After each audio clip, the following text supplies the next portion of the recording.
हाँ मेनका जी, मैं दीपक कुमार बोल रहा हूँ द न्यूज झारखंड बिहार से। जी सर, गुड इवनिंग।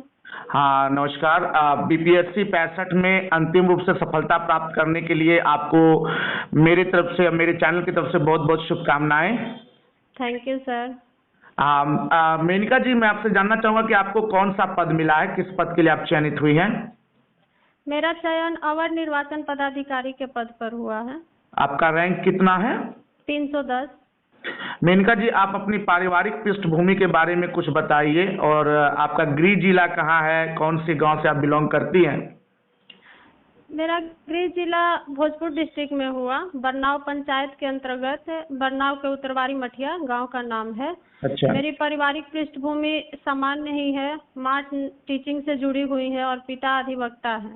अच्छा। और हम 5 बहन हैं, 5 बहनों में मैं सबसे बड़ी हूँ। अच्छा। और संयुक्त परिवार है। मेरे पिताजी 4 भाई हैं और सब लोग बाहर रहते हैं, मम्मी पापा गांव पर ही रहते हैं। तो आपको जो ये सफलता प्राप्त हुई, तो इन सफलता के पीछे किन किन लोगों का योगदान रहा है? देखिए, सफलता तो मुझे प्राप्त हुई है, लेकिन इसमें योगदान बहुत लोगों का रहा है। ये मेरे अकेले की सफलता नहीं है। सबसे पहले माता पिता का विश्वास और उनका आशीर्वाद, और गुरुजनों का मार्गदर्शन सही मिला हमको और मैंने उसको फॉलो किया। ये सबसे महत्वपूर्ण बात है।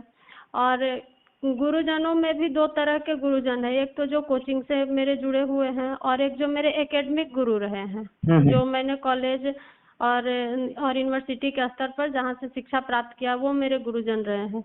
दोनों को मिलाकर संयुक्त रूप से अगर कहा जाए तो इन दोनों के द्वारा दिया हुआ मार्गदर्शन ही मेरे सफलता में महत्वपूर्ण भूमिका निभाया है। और कोचिंग की बात करें तो राकेश सर मेरे लिए बहुत महत्वपूर्ण उनका मार्गदर्शन रहा है। उन्होंने मेरे पर ट्रस्ट किया। ये मेरा तीसरा प्रयास था सर। अच्छा। इंटरव्यू में मैंने इसके पहले 2 बार इंटरव्यू दिया था, लेकिन 2-2 नंबर से दोनों बार मैं अंतिम रूप से चयन नहीं हो पाई थी। अच्छा। तो कहीं ना कहीं मैं हिम्मत हारती थी, लेकिन मुझे राकेश सर हमेशा प्रोत्साहित करते थे कि नहीं, आपका हो जाएगा। बैरियर वही तोड़ता है जो वहां तक पहुंचता है। अच्छा। अच्छा। तो सर का मार्गदर्शन मेरे लिए बहुत महत्वपूर्ण रहा। मतलब ऐसे तो पढ़ने में वो सहयोग किए ही, साथ ही विषय को किस तरह से जोड़ा जाता है, किस तरह से सोच अपने व्यू को विकसित किया जाता है, ये सब तो सर बताए ही। लेकिन एक शिक्षक सिर्फ शिक्षा देना उसका धर्म नहीं होता है, बल्कि जो स्टूडेंट होते हैं उनको मोरली सपोर्ट करना भी महत्वपूर्ण होता है। और सर ने वो चीज बहुत अच्छे से मेरे साथ किया है और सबके साथ सर करते हैं, सिर्फ मेरे साथ नहीं, सारे स्टूडेंट के साथ सर उस तरह से ट्रीट करते हैं, उस तरह से व्यवहार सबके साथ करते हैं। मेनका जी, आप भोजपुर जिला से आती हैं और आप एक महिला हैं जो कि अधिकारी के पद पर चयनित हुई हैं। आप जानते हैं कि बिहार के अंदर आज भी महिलाओं का आगे बढ़ना थोड़ा कितना कठिन है।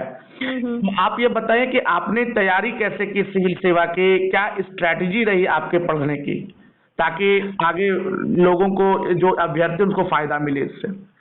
देखिए, मेरी तैयारी की दिशा थोड़ी सी दूसरी रही। बहुत लोग होते हैं कि ग्रेजुएशन के बाद से तैयारी शुरू कर देते हैं, लेकिन मेरे साथ ऐसा नहीं हुआ। मैंने अपने एकेडमिक पर पहले फोकस किया। अच्छा। और मैंने लगातार पहले पीजी की पढ़ाई, पीजी हिंदी साहित्य से किया 2013 में। कहाँ से किया आपने? पटना विश्वविद्यालय से। अच्छा।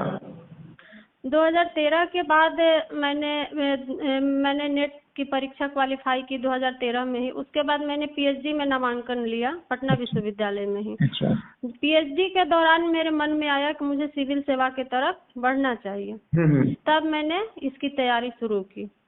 तो मेरे इसीलिए थोड़ा समय भी ज्यादा लगा, लेकिन मैं ये नहीं कहूंगी कि मैंने अपना समय व्यर्थ किया है, क्योंकि मैंने डिग्री हासिल की है और मैंने पहले अपना एकेडमिक पूरा किया है। अच्छा। तो और रही बात है बिहार में महिलाओं को आगे बढ़ने की, तो ऐसी बात नहीं, अभी स्थिति में बहुत सुधार हुआ है, लेकिन उसमें स्पष्ट विभाजन दिखता है। अच्छा। शहर की अपेक्षा गांव की जो महिलाएं हैं उनको उस तरह से अवसर नहीं मिल पाता है। तो कहीं ना कहीं उस पर अभी ध्यान देने की जरूरत है। और जो चुनौती है उसका, ऐसा नहीं कि चुनौती है तो उसका समाधान नहीं है, समाधान हो सकता है, लेकिन एक मतलब अच्छे विमर्श की जरूरत है कि किस तरह से वहां से लड़कियां बाहर निकले और पढ़े। इसमें सर ये भी है कि किसी को अवसर मिलता है तो उसके पास साधन नहीं उसको मिल पाता है, लेकिन किसी के पास साधन रहता है लेकिन उसको अवसर नहीं मिल पाता है। तो कहीं ना कहीं दोनों को जोड़ने की जरूरत है, तभी इस तरह से महिलाएं आगे बढ़ पाएंगी बिहार में। मुझे यही एक समस्या दिखती है, अवसर और साधन में कहीं ना कहीं समानता नहीं है और दोनों में एक मेलता नहीं है।